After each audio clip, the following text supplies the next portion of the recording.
The killer knew Don well enough to figure out his schedule.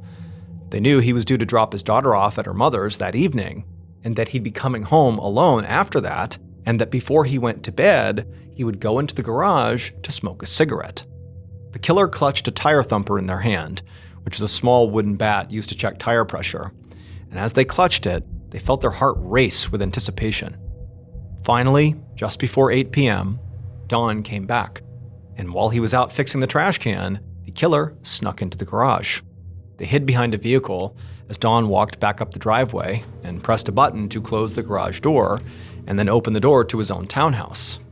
At that point, the killer snuck out from behind the vehicle to get into position, and as they did this, they accidentally tripped the garage door sensor, sending the door rolling back up and sending those lights flashing.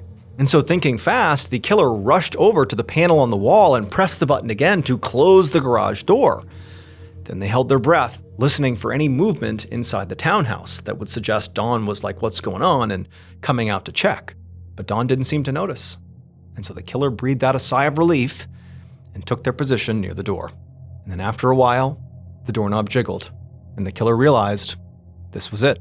They raised their weapon, and as soon as Don opened the door, they struck him so hard the tire thumper broke into pieces. Then they punched Don again and again with their bare fists, finally letting out all the rage they'd been pushing down for so long. Don did everything he could to fight back.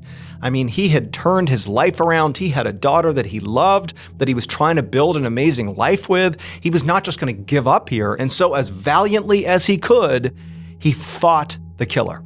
But he had been gravely injured, and when he couldn't fight anymore, he just tried to crawl under his truck and hide.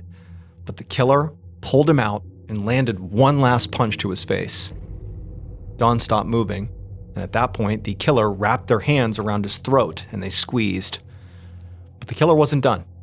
To make sure Don was dead, they also went into Don's apartment, grabbed a knife from the kitchen, came back into the garage, knelt down, and ruthlessly slit Don's throat.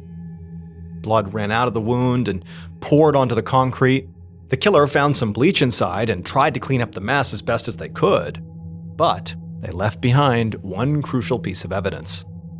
Don was not able to save his own life, but by aggressively fighting back, he'd given investigators a clue that would solve his murder, and also ensure that in his absence, his daughter Sienna would grow up in a safe and secure home.